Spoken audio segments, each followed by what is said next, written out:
Hey everybody, and welcome back to The Legend of Zelda. We've just covered the first dungeon in the game, the Eagle, and this episode we're going to be taking on the second dungeon in the game. But before we do that, we're going to be collecting some rupees so we can buy something in this episode that will help us later on in the game. Not now, so it's not mandatory to collect, but you know, on your way to the second dungeon, you can find some stuff. So anyways, here's a secret to everybody. Yes, it's 30 rupees this time, not 100, because we've been collecting a lot of 100s in the beginning of the game.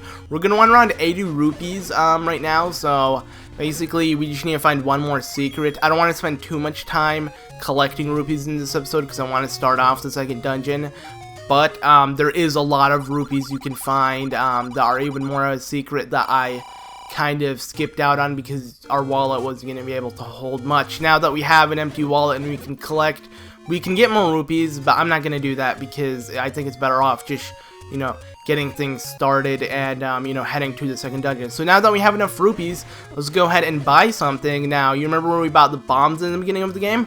We're going to want to head there, but, you know, there's many routes throughout the land of Hyrule, and there's many things to do, so you can find yourself in that area without necessarily knowing, because sometimes this game gets a little confusing with this, you know, screen transition thing, but don't worry about it. I'm going to show you guys the easiest way to head over to the shop. See, this place might not look familiar, but in due time you get used to it and you're going to know where things are. So actually the dungeon is really close from here. Same with the shop, so I'm just going to go ahead and head over to the shop first and make sure to grab all these heart recoveries and things, and let's go ahead and head down here a couple screens. And yeah, here we are right by actually the shop. You might not be able to tell until we pass the screen over here. And there we go. Yeah, this is the first shop in the game, so if you head down you can walk many screens to where you started off in the beginning of the game. Anyways, go ahead and buy this, and that was only, wow, 60 rupees, wasn't it? No, it was 80, sorry. My bad. But yeah, so we wanted 80 rupees to collect it, and now we have enough, and we got, yes, the arrows. Now we can actually shoot our bow, but we're not going to be doing that right now because we don't necessarily need to use our bow. We're kind of fine on things, and we can just go ahead and, you know, jump into things. We're kind of ahead of the game right now. Not necessarily. Actually, after the second dungeon, where our sword won't be overpowered because you basically get the sword after the second dungeon. That's at least, you know, how they scripted it. Anyways, here is the second dungeon, everybody. It's called the Moon because, yes, it is shaped like a moon. Anyways, first thing you want to do is go ahead and jump right into the dungeon, and you're going to find these new enemies. They're snake-like creatures, and they're called rope. And, yeah, you can easily avoid them. They're not too hard.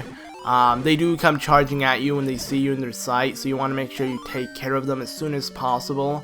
From there, you want to go ahead and jump over to the left door, because you'll find like 4 doors when it came through, and then 3 others. And yeah, as you can see, that's an example of them charging at you, because yeah, they don't like to mess around, do they? So anyways, go ahead and jump another screen left, and we're going to find some more of them, lots of ropes, you know.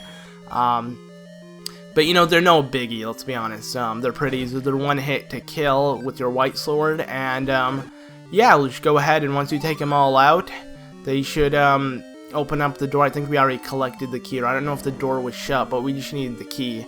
But anyways, from here, go ahead and run back a couple screens to your right. You'll find a door that was actually heading down that we just passed on the previous screen. That actually just brings you back to the beginning of the temple. It's more of a shortcut if you already have the keys, but we have to pass through every door so we can, you know, collect stuff. Anyways, let's go ahead and take out these gels and use your boomerang. It's actually really easy, especially if you don't have maximum life, and then you can't really do the sword beam. But anyways, we got the compass right off in the beginning, and you see the blinking thing on the top of the screen right under the E in level 2. Yeah, that is where the boss is, so yeah, it kind of tells you where things are. Anyways, let's go ahead and take out all these enemies because it's most likely better for us, because it's actually kind of hard to take out. Can't use your boomerang either to fight them. You just need to choose your sword, but if you kill one of them, it kills them all, so that's kind of unique.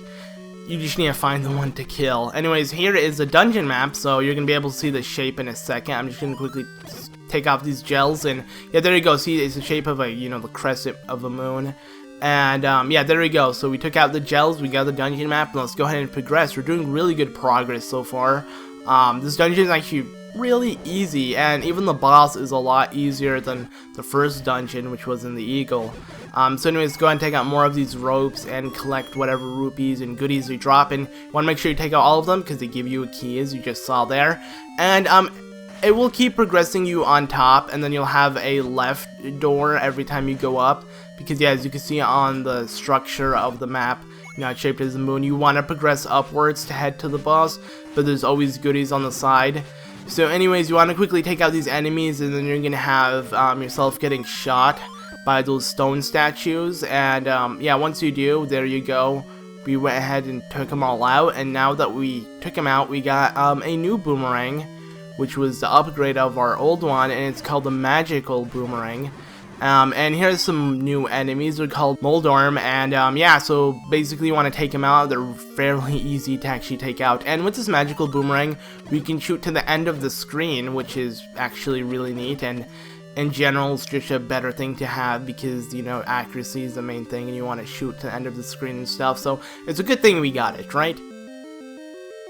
So anyways, here we're going to find some more ropes, so we're going to want to quickly take them out. You can't use your boomerang to take him out, but now that we have full power, we can go ahead and strike him with our sword and beam of awesomeness. And here you go, another, you know, area to progress. You know, if you want to progress forward, you want to head up, but we're gonna go ahead and take ourselves to the left area, or the right actually. My bad, I don't know what's up with me, but there we go. Yeah, I got a combo. See that? I killed them both at the same time. And here's something interesting. Dodongo dislikes smoke.